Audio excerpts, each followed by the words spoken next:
So many people misconstrue introvertism for social awkwardness or social anxiety, and it can be further from the truth. Now, when you're more reserved, you might hear things like, why are you so depressed? Or why are you upset? Or what's wrong with you? And, these are innocent questions, I think, of folks trying to connect in the way that they know, but it can be really frustrating and can actually cause the awkwardness that they're asking about because, sometimes we're just, tired, right? Sometimes we don't have the energy to interact with others, to be the person that is that extroverted, like slapping people on the back, kissing babies type person, right? Start your week great. Start your week with a coach. I'm your host, certified high performance coach, Sean Butner, and we're going to talk about something that'll help you advance in your life this week. So let's go. And it's just from how we get energy, right? Because introverts get energy from, that alone time, that time, that quiet environment, reading books, doing things that are more internally focused, right? Where extroverts get their energy from interacting with people. And in Susan Cain's book, Quiet, the Power of Introverts in a World That Can't Stop Talking, she talks about how we live in an extrovert's world, especially here in the US, right? And so this misdiagnosis of, oh, you have social anxiety, oh, you're shy, oh, there's something wrong with you, can be really frustrating. And so how can we as introverts, rise above that frustration and thrive, right? Well, if we turn to some of those high-performing introverts from history, those folks that have come before us, those quiet folks, we can take a look at people that have changed the world through their ideas, right?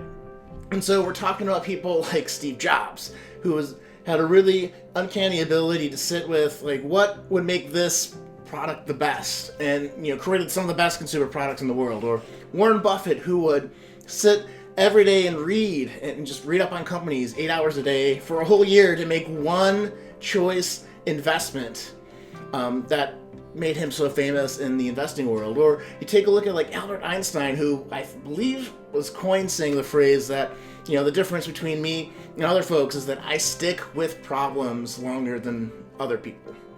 And so that, I think, is a really good, clear distinction in how people use their superpowers as introverts to really change industries, to shake the world, to thrive, have that dent in the universe, if you will. So, years ago, I actually have a story personally about this, being someone that's fairly introverted, on having a discussion with a coworker over lunch on how I handle communications, right? Because for me, protecting my focus is how I protected my productivity. And I think that's a lot of people, especially introverts, that protecting your energy, protecting how the emotions that you have, and protecting your focus are all kind of lobbed together. And so how I dealt with that was I would check emails twice a day, once in the morning, once when I left. I would make certain times during the day where I check instant messaging, so a little bit more frequently, maybe twice in the morning, once after lunch, and twice in the afternoon. And then every other time I'd have blocks of time where I just was not available for texting or instant messaging. And so if you had an emergency, you'd have to come give me a phone call, you'd have to come knock on my door. You'd actually have to do something to, that was urgent in order to get my attention. And then we could have that discussion of, why is this important? Why do I need to switch what's going on right now? And that kind of stuff. And this guy got angry with me because he couldn't fathom not, he's like, you have to be available all the time. I should be able to just text you and then you react to what I need, essentially. And I'm like, well, that doesn't work for me. And, I held that boundary. And we went around a couple of times. And then, eventually I'm like, okay, we're done. You're not listening. This is how I operate. You can choose to do with it what you want. And he kept trying to bring it up after that. It was really, really frustrating in that manner. And afterwards he's like, hey, why are you angry at me? I'm like, I'm not angry at you. I held a boundary. I just don't have anything more to say, you know? It has nothing to do with being socially awkward or trying to avoid conflict, because we had the conflict. It's just, if there's nothing to be gained, why are we going to go around and around and around on this? But ultimately, that, helped me be very successful in the tech world, is being able to set blocks of time where people weren't walking up and, interrupting. Because so many times, too, with interruptions, people feel that it's an emergency because it's important to them, but don't realize it maybe not be important to you, or it's not your job or my job to respond to your, anxiety, right? Or your emergency, your ill-planned fake emergency, right?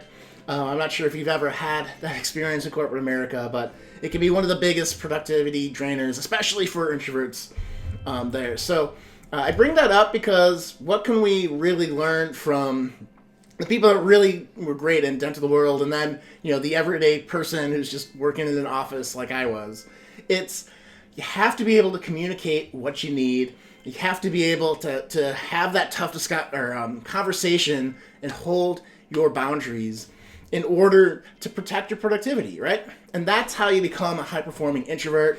And that's, as a certified high-performance coach and someone that is, trying to help introverts thrive in this extroverted world, that I have that hope for you, and the tools and process to help you get there. So if that's you, you can always go to seanbarter.com/book for a free strategy session. If you want to be a more highly performing introvert, we have that process, and the certified high performance coaching process is great for everyone, but being someone that's, spent like 15 years in corporate America, as an introvert trying to survive open floor plans, interruptions, or, just not being noticed or listened to because you were a little bit more quiet. This is such an important thing to highlight, the great value that people that are introverted can really bring to the table. So if that's you again, you want a little bit more help or some structured tools to help you thrive in an extrovert's world, I'd love to help you out. Go to seanbarter.com/book.